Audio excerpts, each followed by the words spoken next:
actually is it? Okay, so Source Filmmaker. Source Filmmaker is a free 3D animation software. There's a lot of stuff in the Sonic community that you can see. Oh, there's a lot, so many different videos you can see. We've got very famous ones such as Sonic Misadventures, that's coming out with Source Filmmaker. Bellini Productions, anybody know that name? Yeah? He does some stuff on it. You've got other shorts from different users. You've got Hypo, who made the famous Sonic Adventure 2 battle remake with the Shadow and Sonic thing in there. And you've got people, they're everywhere. They are everywhere. As much as Five Nights at Freddy's and Undertale is spread across the internet, Source Filmmaker Sonic the Hedgehog is everywhere at the same kind of level, really. That's brilliant. So we're just going to sort of chat about Source Filmmaker and what it basically involves.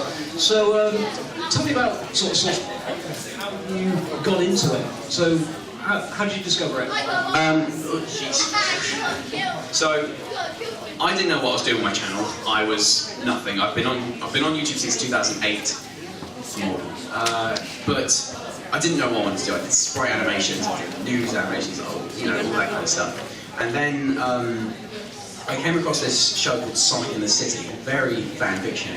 It was actually kind of fun. And they made it in Gmod. So I went into Gmod and fiddled about with that. It's really good. And then I found Source Filmmaker, which was more practical, it was more, proper standard stuff. Valve used Team Fortress, so it must be good. And it was free. Who can't have it if it's free? And so I downloaded it, I messed with Sonic for a bit, because that's what I do. And I'm suddenly, 2 years later, been animating it, and now I'm here. That's awesome. What I think we need to actually do is to actually sort of better illustrate what Source Filmmaker is for those of you who may have not heard of it before, is we've actually got your channel trailer, which is showing us some of your work. So if you could just bring that up for me, Claire.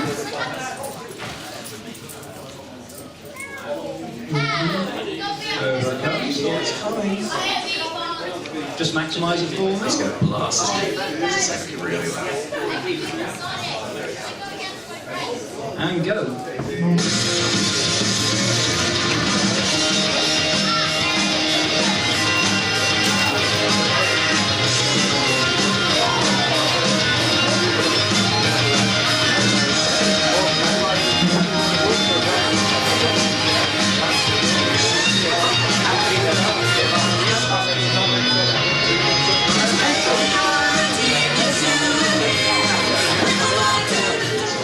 So what's really good is it's probably one of the most simple 3D animation softwares out there. It's completely free. It runs on Source, so you do need a Source game to run it. But most of the time it's patched into Team Fortress, and then there you go, it's kind of done. You don't need a high-tech PC. I did it on a Dell laptop from 2002, so it's fine. Like I said, it's really easy. It's probably some of the most basic stuff you can do. And from the results you can see, not just from me, but from everybody else, it comes up with some pretty good results. It does come with some excellent results, which kind of leads me on to something else. So, Source Filmmaker just kind of does the animation, doesn't it? So, what about when it comes to like polishing it, and like adding sound and stuff like that? Do you need a whole suite of other programs or anything like that? With Source Filmmaker, it kind of bundles in with everything. So you've got a basic timeline, which allows you to add songs, sound effects, it has its own particle system. So if you want to make Sonic speak blur, if you want to give Shadow a gun, don't know why you would, but you can do it. If you want to make the werewolf fun, you're in this, you can make it better. If you want to fix Sonic Boom, you can't do that. Yeah, you can. It's well, sonar of course just can't do that, can they? That is true. That is true. What are sort of some of the challenges that you sort of come across? Are there sort of lots of technical problems? Do you need like a really big beefy PC to actually make it all work? No, it's very basic, very simple stuff. This is running off of game stuff. This is the model from Sonic Generations, which is why the eyes look so blurry and horrible. But in itself, everything kind of works around the community. Everything you do, everything you get, everything you animate, people have done. Sonic fans have done. This Green Hill Zone thing was made by a fan. Sonic was ported from a fan. He was given a custom rig, which lets you move his hands and stuff, by a fan. It's insanely basic, and you don't need to worry about it. There are a few issues, like Source Filmmaker does try to do things for you. Right. Which is really bad. It makes curves where you don't want them to be, so if you have Sonic's arm go like this, you'll suddenly see like this straight afterwards. But it's all a matter of what you think you can do, and you just want to. It's yourself, really. So the imagination basically goes there. Yes. Super awesome. Next we're going to go on to have a look at another one of your films, which is a film called Sweet Dream. Yes. So if we just click on to that next. We're just going to have a little watch Sweet Dream because it's, I think it's probably one of the ones that you're probably most proud of. Yeah, the heart is just credits. Absolutely awesome. Thank you. We're going to the next one, please. Next. Oh yeah, I can't remember. I forgot about that slide. Oh, did you? Yeah. Oh, next. So that was Sweet Dream, and it is simply amazing, if I must say. I have to ask, just what was the inspiration to sort of put it together? So I was in a bit of a sticky situation. I was in my last few months of college, and we had to make our own assignment. We had to pretty much say what we wanted to do. I had no idea what I wanted to do. So back in 2014, December of 2014, I made a concept image of Sonic floating in space with an exploding detonator. And I thought, you know what, it'd be really cool if we saw that animated in 3D. And then I realised, it already has. But I wanted to make it more of a cinematic experience. So over the course from December to June 23rd on 2015 on Sonic's 24th anniversary. 24th, yeah. What did I say, 23rd? I thought you said. I don't know. Either way, it was a 7-month production cycle. Me and just friends, the Sonic Misadventures sound team were the one that composed the music. And it just went, I just thought it'd be kind of nice to do. It's nothing huge. I mean, it's 2 minutes of animation. The ending of Sonic 2, it's probably one of Sonic's well-known parts. You know, I think everyone can agree that the ending of Sonic 2 was quite up there in terms of moments of Sonic. Yeah. Sure. So, kind of going on to that, you were saying it is one of Sonic's like best moments. So, what was it? Was it a lot of fun to like have your own take on it? Yeah. How did you sort of? What kind of touch did you want to sort of pick to it? Well, there wasn't really much to go off of. You had a slideshow of black and white images of Tails looking, and then suddenly he just lands on the plane, and you game finishes. So I wanted to make it seem more like he was in trouble. Yeah. You know, it was something that created the friendship between Tails and Sonic. Why is he not super? Did he listen more? I've had enough comments about, you know what, I had someone complain that it wasn't in black and white. I'm sorry, but it's good to know that there are people that do, like, it's that passion. It may be for the wrong thing, but it's passion. People want to see that kind of stuff. And to back this up, we actually made a soundtrack. Yeah. Like we had a full rock anthem version of the Sweet Dream ending for Sonic 2, because we thought that the Akon remix from 06 was not good enough. We have, you know, it's all on Bandcamp and stuff like that. This is not a plug.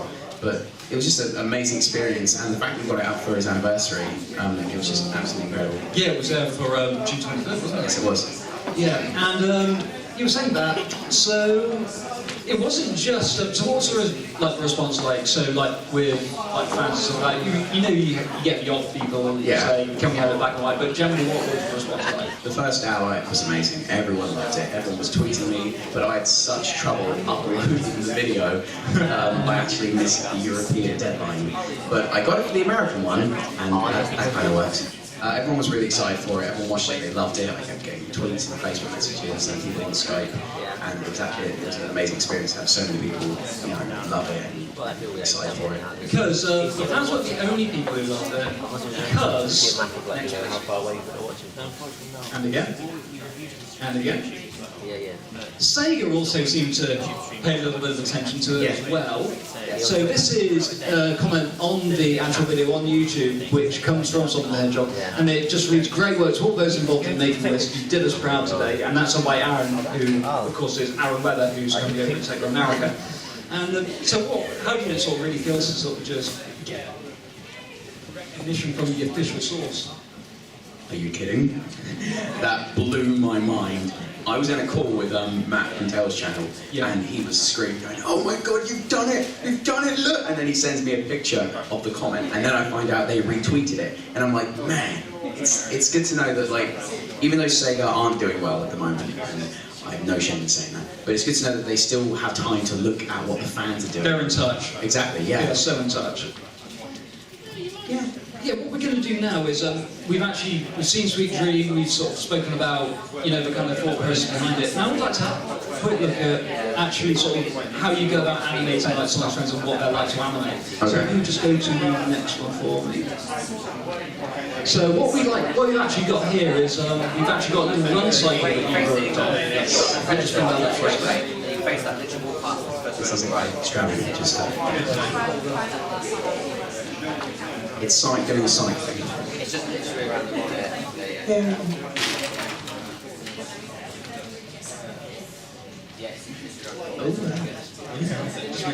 Yes, it does loop. Excellent. Anyway, so what we got here is just like a basic sort of Sonic run animation, which you did, yeah, isn't it?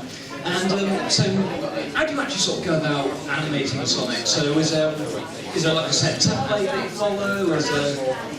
One thing you always need to remember, Sonic's not running unless he has his hands behind his back.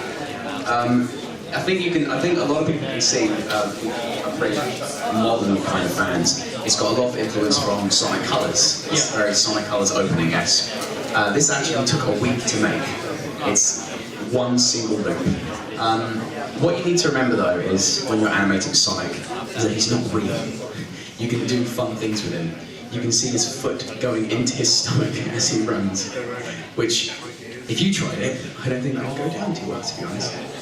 But I don't really know what to say. It's very down to you. There's no system. It's based around your own imagination. And if you're a fan of Sonic, you can do well, you know? You can do pretty much what you like with it. Yeah. But that said, do you do like a lot of like study of the games to see how the games do it?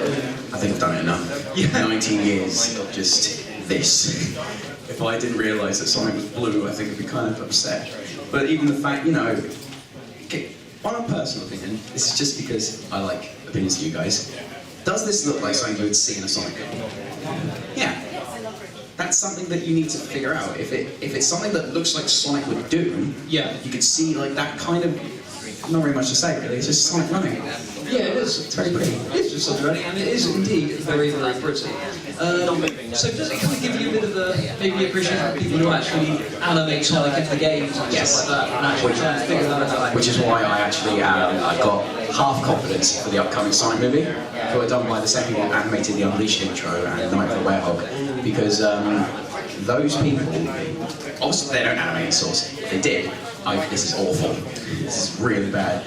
But they themselves, because I study animation now, I'm in university studying level animation, I've got people from Pixar teaching me. And to actually see all the ins and outs, it's incredible. Like, we've had people who's like, can't get to see what they do, passionately put in their work. It's insane. Yeah, it's because you have to think that they have to come up with it initially, and then of course we're just doing what we think is right. So that's pretty much that as far as that. Okay, so Sonic looks like he's quite a fun character to animate. Are there any others? Is like his tail's a bit a lot of fun, his knuckles faster than Just to make it easier to say, the more bits you need to animate, the less fun it becomes. Let's look at tails. He has 2 tails. They don't work very well. Knuckles has dreadlocks. Have you ever tried? Look at this. See those spikes? See that? That's easy. Not very easy with Knuckles. So that's why, I've worked with Sonic. Sonic has been my go-to character since the beginning. So that kind of makes it easy for Shadow and Silver and any other hedgehog really. So but that's not really, again, it's all down to what you think you can do as a person, and if you know the character that well, then you're fine. Yeah, exactly. Which now kind of takes us on to just one last thing, is we've seen Sweet Dream, we've sort of seen your channel trailer. Is there anything interesting coming up for you? Okay, just to give a debriefing, probably none of you know who I am as an animator. Recently I've put my channel on shutdown. I stopped making videos because I said that I was working on something. It's not Misadventures, so I'm sorry for all you Misadventures fans. I'm not part of that team anymore. But today, Jono, I would like to announce what it is I'm actually working on. Really? Yes. And is it something we should be excited about? I think you should. I think maybe. Is that a cue that we should see a little bit of what it is you've been working on? I think we should. Let's see. Is that okay? Can we do that? Yeah. Do you want to see it? Yeah. You sure? I think there's Oh, you bring Panda. Later. Are you sure? Good enough. Let's have a look. If you could just go to the next slide for me. And next. So, Sonic Twist of Fate then. Tell me more. Okay, so this is a major project I'm working on. This is not a series, alright? I want to get that out of the way. This is going to be a full-length feature film. Define full-length feature. Define full-length feature. It's going to be 40 minutes to an hour. This, without going too much into detail, firstly I want to say, this is not going to be coming out in the next year. So anyone who's expecting that, I'm sorry. This is just to let people know what's going on. Twist of Fate is very modern Sonic-esque. It's going to be in the same style as Sonic Adventure 2 and Sonic Unleashed, so I think quite a few will be happy. Without saying too much of the story, there is a bit of an accident that happens that puts Sonic in a very difficult position. I don't want to say too much about it, but there are going to be upcoming updates in the future. Just to quickly say what I can announce, the voice of Sonic is Jim Sass. He's been known for a film called Little Planet, Return to Little Planet, which was on the show a while ago. And basically what I wanted to announce is that I kind of want to hear from all of you guys what you kind of are expecting, and something that I could probably, because this is still in the production stages, you know, writing's still going, we've got some really talented people on here, and there are actually some people from Misadventures helping me out, so that kind of, you know, it looks pretty nice. It's nice. Put it out to full. Put it out to full. Find out what are they saying? They're expecting. Put it out. See what they're expecting. Okay. What do you want? Honestly, what are you expecting? From something that you've seen, what would you want out of a Sonic movie? A lot of dark action. Who knows? Why have one when you can have 6?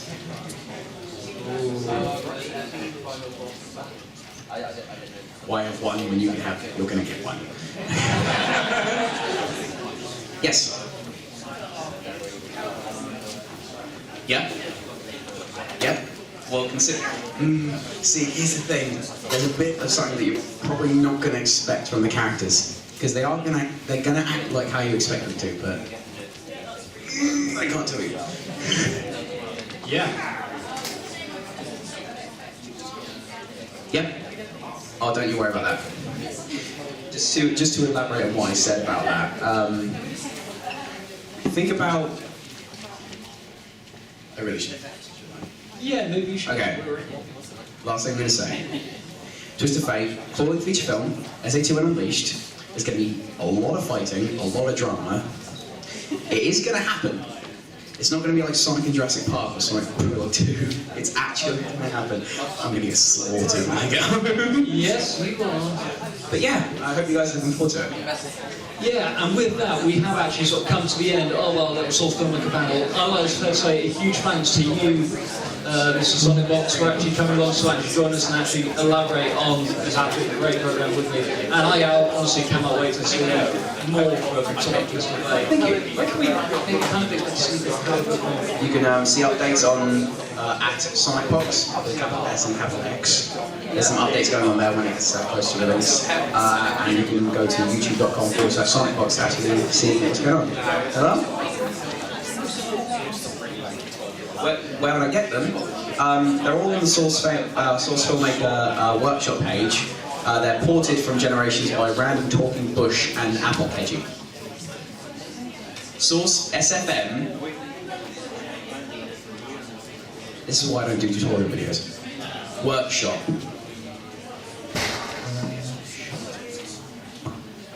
Cool. Yeah, do we have any other questions for Sonic? Yes. Sorry? I do, I study with it. It is really useful for what you want to do. It's kind of tricky. Like, I'm only in my first year, so I'm animating a tiger, which is very bad. But it's really good. It's kind of what Source Filmmaker is, just bigger and nothing like Source Filmmaker. It's kind of scary when you look at it, but once you get you know, the ins and outs of the actual program, you're going to be fine. It's alright. Awesome. Do we have any more? Oh, hello. Oh, hello.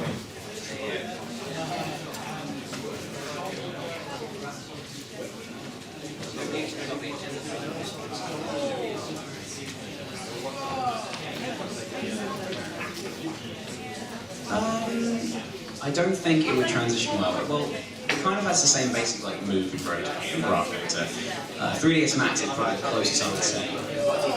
Do source for making, sorry. Have we reached the end? I think we have. Well, I want to say thank you to you, SonicpoX, for actually. All right. Thank you very much. Thank you.